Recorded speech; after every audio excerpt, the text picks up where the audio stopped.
Hello et bienvenue dans le bleu du ciel.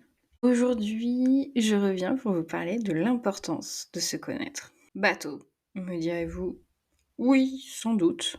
Même si j'ai 27 ans et que je connais beaucoup de choses sur moi, je pense que je n'aurai jamais fini de me découvrir.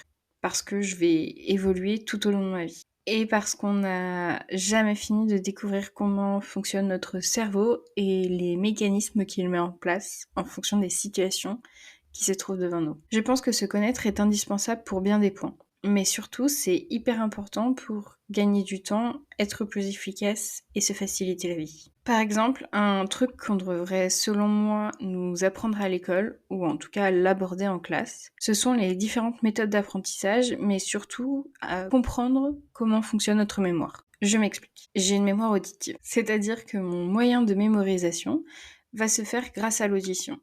J'ai aussi une mémoire kinesthésique, qui est la mémoire des mouvements. D'accord. Avec ça, est-ce qu'on est bien avancé? Eh bien oui. Parce qu'aujourd'hui, je sais que pour retenir une information, il faut soit que j'écoute cette information, soit que je lui associe un mouvement pour la retenir. Par exemple, en classe, on m'a souvent prise pour l'intello de service. Ce qui n'est pas une mauvaise chose dans ma bouche, mais qui peut l'être dans la bouche d'autrui. Cette appellation faisait référence au fait que je m'intéressais au cours, que je participais et que j'y prêtais une attention toute particulière.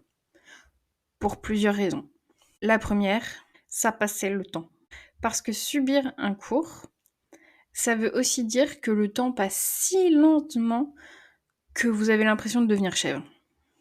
Mais surtout, si je prêtais une attention si particulière au cours, c'est parce que si je ne le faisais pas, il allait falloir que je prenne 2 fois plus de temps pour apprendre ma leçon. Je m'explique. Ma mémorisation passe par l'oral. Écouter le cours représentait déjà une partie énorme de cette mémorisation. Concrètement, plus j'étais attentive, plus je participais en classe, moins j'allais devoir travailler à la maison pour connaître mon cours. C'est clairement un cheat code de Sims que de connaître comment fonctionne votre mémoire. Car si vous adaptez votre façon de travailler, d'apprendre, de réviser en conséquence, vous allez gagner en efficacité et donc en temps. Vous connaître vous permet également d'imposer vos limites. Mais surtout, vous connaître vous permet de vous apprécier et de vous aimer suffisamment pour faire de vous une priorité. Je l'ai expliqué dans un précédent podcast. J'ai très peu d'estime de moi. Ce qui fait que j'ai tendance à laisser les autres me piétiner. Ou, en tout cas, je vais avoir du mal à dire non, à imposer mes limites. J'avoue que ces derniers temps, c'est quelque chose que j'ai réussi à améliorer. Je ne pense pas que ce soit parfait, mais j'avance.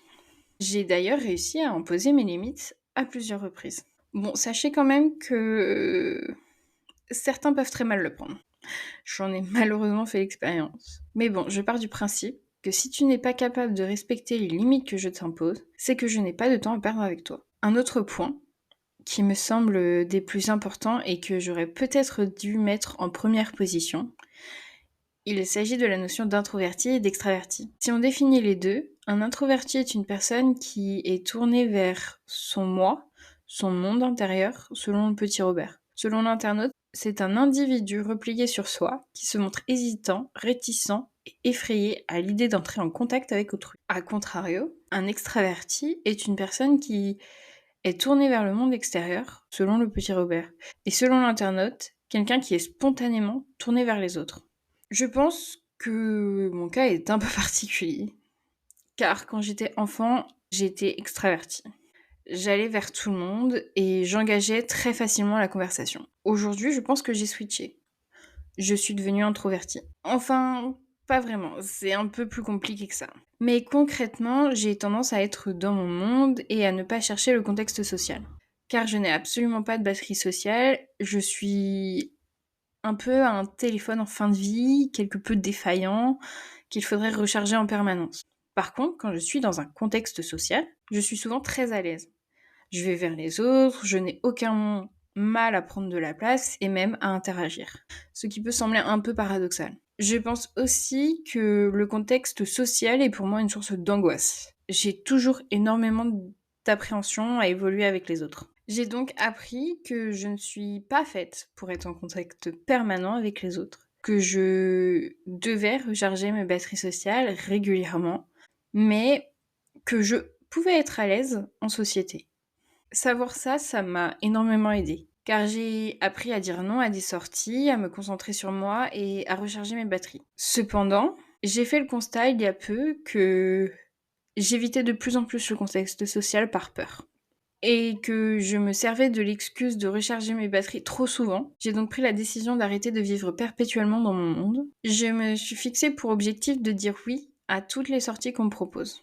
Sauf si vraiment, elles me causent beaucoup d'angoisse pour une raison X ou Y. Et j'ai aussi pris la décision d'appeler et d'envoyer des messages bien plus régulièrement à mes amis pour savoir comment ils allaient ou encore pour parler de tout et de rien. Simplement pour nourrir notre amitié. Parce que je pense que c'est indispensable dans une relation. J'essaie, je pense, de rationaliser au maximum mes relations pour éviter qu'elles ne me causent trop d'angoisse. Et je dois dire qu'en ce moment, je vis bien mieux mes relations. Aussi parce que ma kinésiologue et même ma psy, avant ça, m'ont martelé que je prenais trop de responsabilités pour tout. Que je m'inquiétais trop de ce que peuvent penser les gens et comment ils vont percevoir mes paroles. C'est une notion que je commence à comprendre et à appliquer.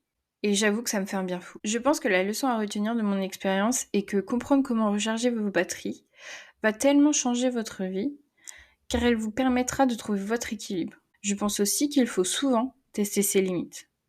Car dans mon cas, elles ont énormément évolué en fonction de mes fréquentations et de comment je vivais, si j'étais en études, au travail et comment je travaillais. Je pense aussi qu'il faut parfois surpasser sa peur et son angoisse. Si c'est votre souhait, faites des petites actions dans ce sens. Pas à pas, vous pourrez mieux appréhender cette peur et ça deviendra plus facile. Une chose qui m'a également beaucoup aidée pour mieux appréhender le contexte social, c'est de m'entourer des bonnes personnes. Des personnes qui sont bien souvent soit mes opposés, soit des personnes qui ne vont pas vider mes batteries sociales en 2 minutes.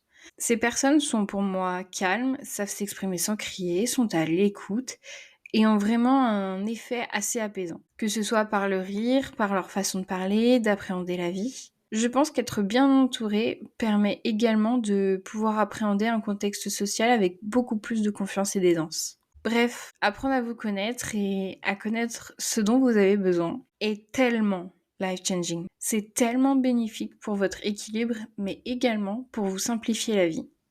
C'est pour ça qu'aujourd'hui, j'essaie toujours d'en apprendre plus sur moi, car cela me permet de trouver la sérénité. Sur ce, je vous souhaite une bonne journée, une bonne semaine, et à la semaine prochaine.